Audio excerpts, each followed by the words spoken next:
problem to pass on our own laws in our own country. But why are the United Nations and some countries interfering on the two-child policy for Muslims in Rakhine State?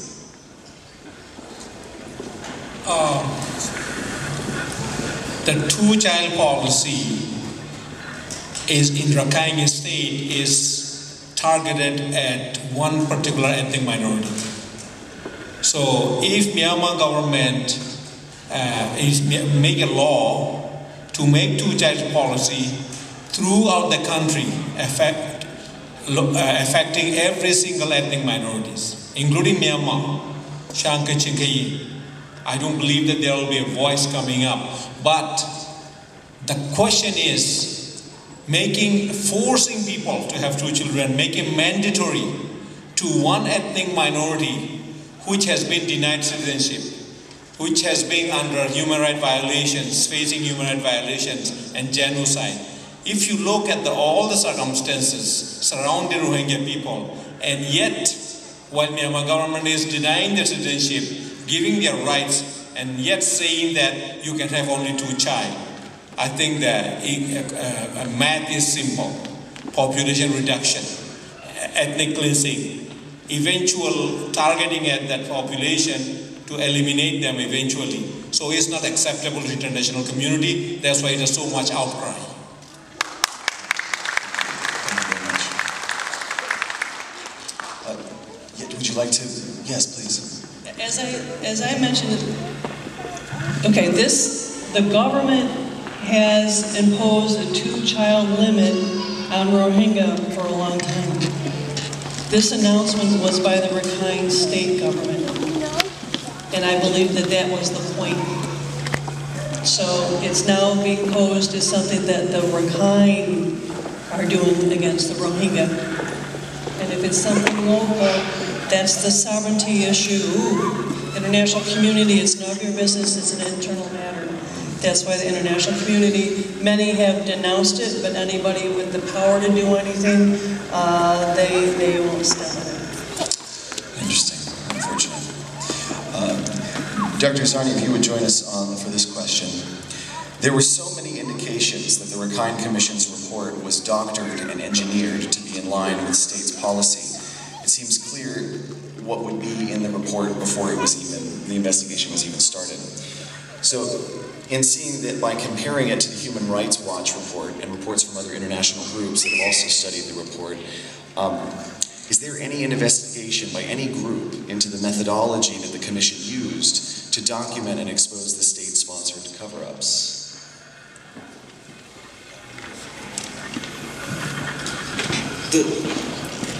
Is there any other independent... Right, is anyone looking into the means by which they covered up what had taken place? Yeah. Well, I've done extensive research on the investigation, the methodology, as well as the personal backgrounds, because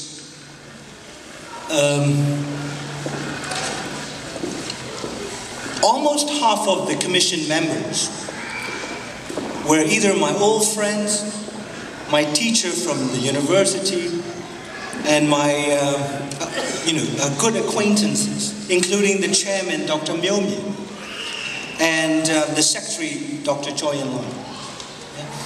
And out of the 27-member commission, I've interviewed two leading Muslim members, Nyumon Shane and Utemantan. They were expelled from the commission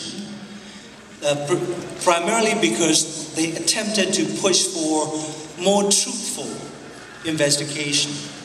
And I also interviewed Gozagana, the most famous political comedian and dissident. And what I've learned from all three of them was that there is an attempt, throughout the investigation, by the very leadership of the commission, namely Dr. Myomi and Dr. Choi Yan-Lai, chairman and secretary, to derail the real and thorough investigation. And also, I think the commission absolve the government and its responsibility, its role, not just the security troops' role, but the role of the leadership at the highest level.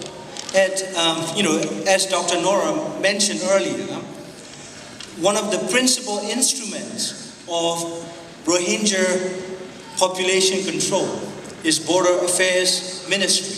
And the Border Affairs Ministry itself, it's an interagency, security organization. It only takes order from the highest level of government, that is President Thein Sein, because the buck stops at his desk. And the commission mentioned that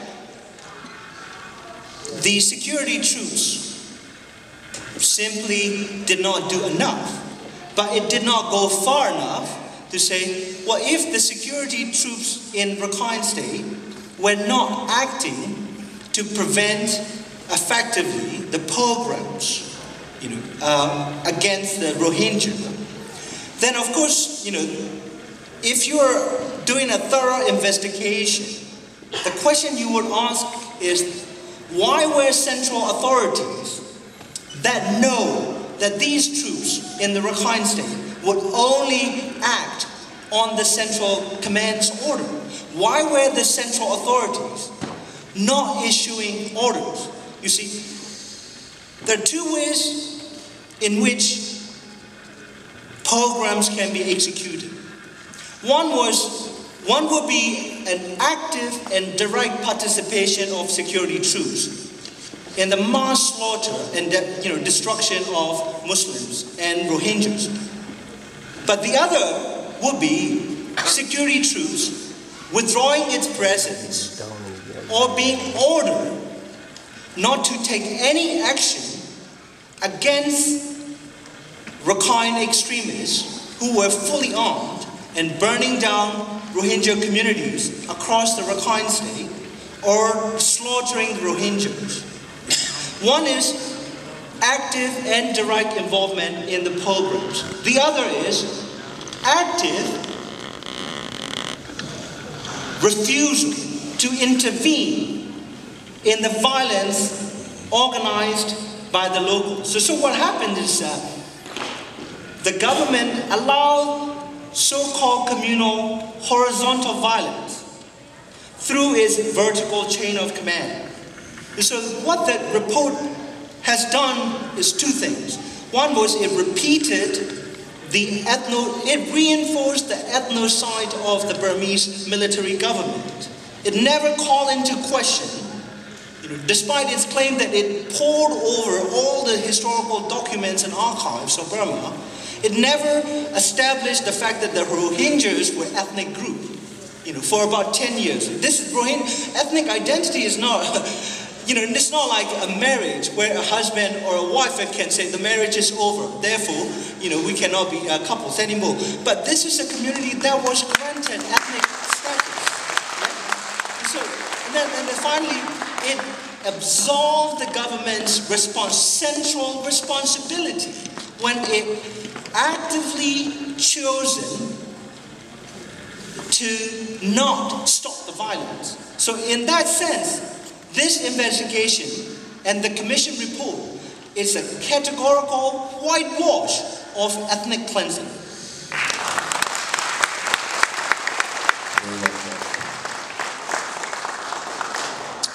Dr. Uddin, if you would please. Can you tell us why the Myanmar government did not allow OIC to open a humanitarian office despite signing an agreement?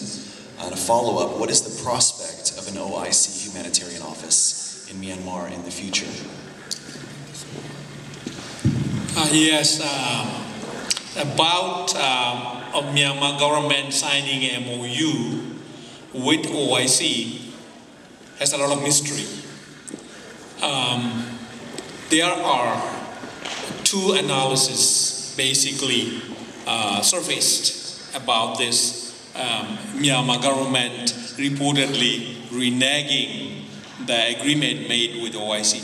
Remember, OIC's office in Yangon was not a branch of OIC.